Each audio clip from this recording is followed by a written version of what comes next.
So over on my Twitch channel, my viewers can use a thing called channel points, and they can use it to request a video. Originally, the requests were all used for reaction videos over on my main channel, Taff316, but much more recently, this channel has become a lot more popular with them. In fact, The Dark Knight, which I did last week, was the first video on this channel this year to not be a channel points request. And in that vein, every single video this month on this channel will be a channel points request. And we are starting today with Fishy's request of the Shawshank Redemption. So the Shawshank Redemption was released in 1994 and based off a 1982 novel by Stephen King called Rita Hayworth and the Shawshank Redemption. The story follows a man named Andy Dufresne who's wrongly convicted for his wife's murder and sent to Shawshank prison. There he becomes best friends with a man named Red and ends up involved in a money laundering scheme headed by the prison warden himself. The film starred Tim Robbins and Morgan Freeman as the two main characters, Andy and Red,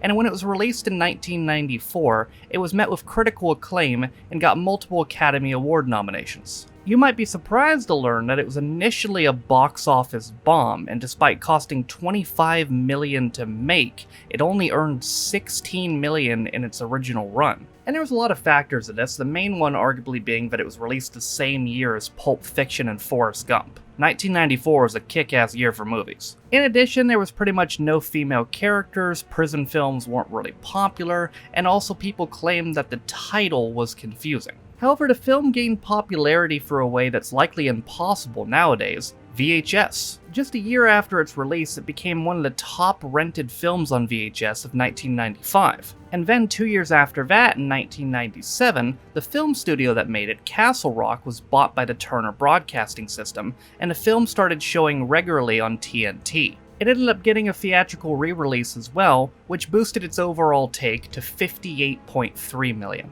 And nowadays, 27 years later, it's rightly looked back at as one of the greatest films of all time. But how exactly was Andy sent to prison? And was he able to get out? Well, we're gonna find out right now as we review The Shawshank Redemption, 1994. So our film begins in the year 1947, where a banker named Andy Dufresne is on trial for the murder of his wife and her lover. Andy is adamant of his innocence, but the evidence is stacked against him, and he's convicted of 2 life sentences, one for each murder. Andy is sent to Shawshank prison to serve his sentence, where we also meet a man called Red, who was just denied parole despite already serving 10 years. Red is known as a prison smuggler who can get people things they wouldn't normally be able to get, and he's also the narrator of the film. After arriving at Shawshank, Andy is introduced to the prison warden Samuel Norton, as well as the captain of the guard Byron Hadley. We get a taste of Captain Hadley's brutality pretty quickly, as that night, Andy's first night in prison, he beats one of the newer inmates to death. Andy doesn't talk to much anybody for a while, but a couple months in, he finally strikes up a conversation with Red. He asks Red to get him a rock hammer, as carving rocks is one of his hobbies. Things are about to start going not very well at all for Andy as he begins getting raped by a group called the Sisters and their leader Boggs. And this series of both physical and sexual assaults goes on for about 2 years. So now in 1949, Andy, Red, and a bunch of their friends get assigned to a job paving the prison roof. However, Andy overhears Captain Hadley complaining about an estate tax that he's getting on the inheritance of a dead relative. Andy offers him a solution to avoid the tax legally by giving the money to his wife, and in exchange for this information, he's able to get his friends all some beer. A little while later, Andy is assaulted by the Sisters again, but it's much worse this time, as they end up beating him near an inch of his life. Boggs ends up serving a week in the hole, but once he gets out, he's met by Captain Hadley, who promptly cripples him.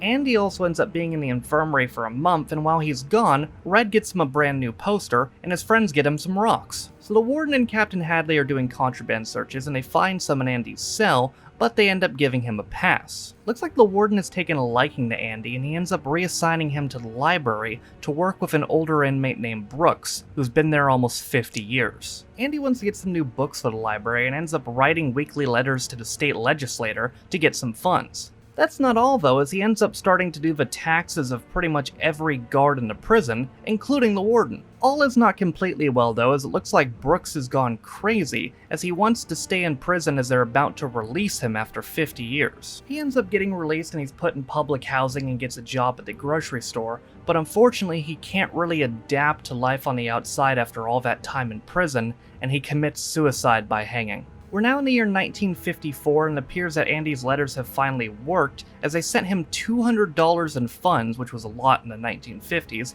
as well as a bunch of new books. They also sent him a record player and some classical music, and that's when Andy decides to go rogue. He locks one of the guards in the bathroom and ends up playing the music over the public announcement speaker for the whole prison to hear. As a result of this, he's punished with some time in the hole, but he doesn't seem to regret it. He tells Red and his friends that what got him by during his time in the hole was simply hope, a concept Red doesn't seem to believe in. And I can see why, because after serving 30 years in prison, he's once again denied parole. Andy got him an anniversary gift anyway though, in form of a harmonica which he used to play, while Red got him a new poster for his 10-year anniversary.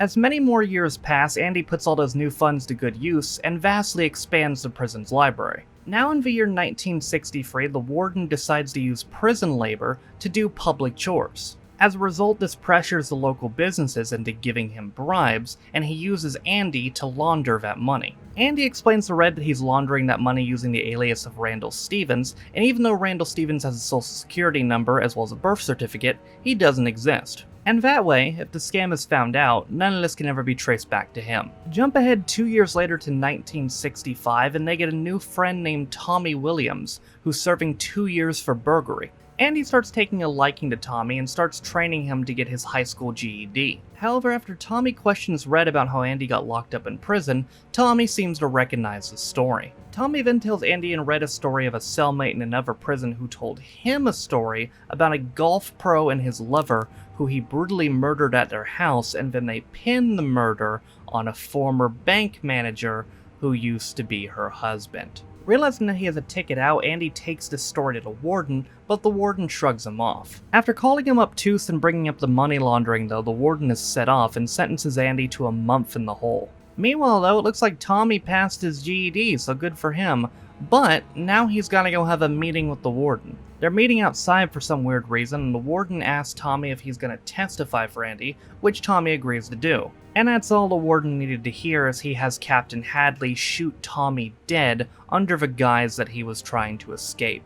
After telling this to Andy, Andy tells him that he's done, but the warden's like, yeah, no you're not, because if you're done, I'm gonna lessen your living conditions, take away your protection, and destroy the library. And then on top of that, just to be a massive dick, he gives him another month in the hole. Andy finally gets out and talks to Red, and Red's a little bit concerned about him. Andy starts talking to Red about a pipe dream he has about moving to a Mexican village called Zahuatanejo to live out his life in peace. Andy also tells Red that if he ever gets out of prison, there's a package under a tree in Buxton, Maine that he wants him to have. Red becomes much further concerned as he found out Andy acquired 6 feet of rope. And after Andy shines the warden's shoes and is sent back into his cell, Red has a very long night wondering what Andy's going to do. And it looks like his worst fears may have been realized, as Andy does not come out of his cell in the morning. However, it's not because he's dead, it's simply because he's not there anymore. The warden is irate at his escape and starts throwing Andy's rocks, and throws one at the poster on the wall, which reveals a giant hole behind it. Turns out Andy's been digging this hole for almost 20 years, and he used it to escape into the sewer system and get out of the prison completely. Andy also stole the warden's shoes and his suit, as well as his account book, which he uses to take the laundered money out of multiple banks using his alias of Randall Stevens. Andy ends up withdrawing about $370,000, which in the year 2021 comes out to about $3 million. And in addition, Andy also mailed the account book to the local newspaper, who puts out the story revealing the warden's corruption. The police then arrive at the prison and arrest Captain Hadley, but the warden chooses to take the coward's way out and shoots himself in the head. So it's now 1967, and Red is once again up for parole after serving 40 years. This time though, instead of giving his normal simple speech about being rehabilitated, he goes on an impassioned speech claiming not to know what rehabilitated means. The parole board is impressed by this, and they approve him for release after 40 years. And then Red is sent to live in public housing and ends up moving to the exact same room that Brooks used to live in. And he ends up working in the exact same grocery store that Brooks used to work at. And he's dealing with the exact same depression that Brooks was, But he has one difference, the promise he made to Andy. So Red travels to Buxton, Maine and ends up finding that old tree that Andy told him about.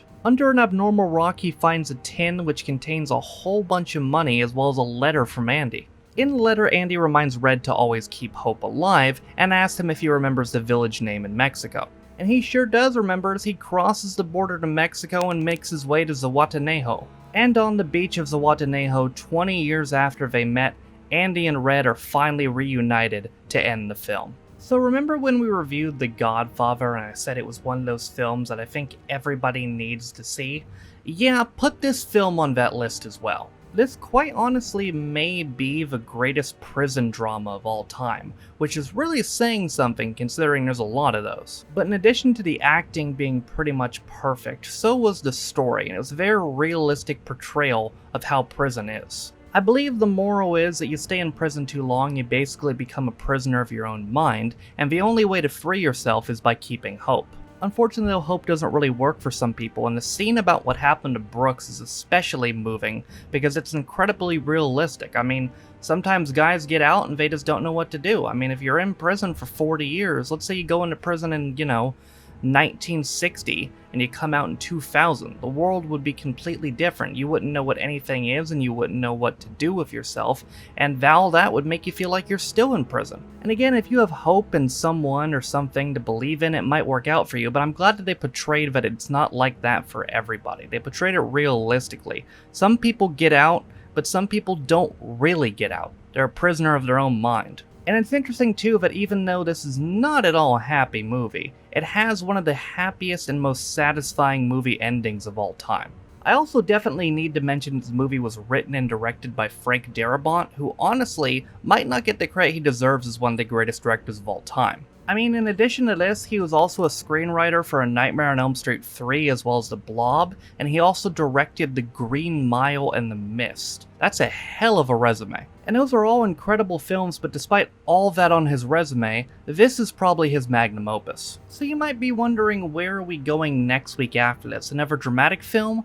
Well, no, not at all actually. Next week we're going to Nicolas Cage, John Cusack, and John Malkovich on a plane when we take a look back at Con Air. But in conclusion, ladies and gentlemen, if you have not seen this film, I don't know what you're doing.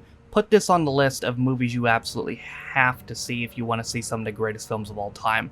And thank you again to Fishy for using his channel points on this. But that, ladies and gentlemen, is going to do it for me this week. I hope you guys enjoyed it. Thank you guys for watching. If you want to follow any of my social media links, they're all in the description down below. Thank you to all my Patreon named in the description for supporting me and my channels. With all that being said, though, my name is Noah Taff. This has been my review of The Shawshank Redemption, 1994, and I'll see you guys next time. Bye.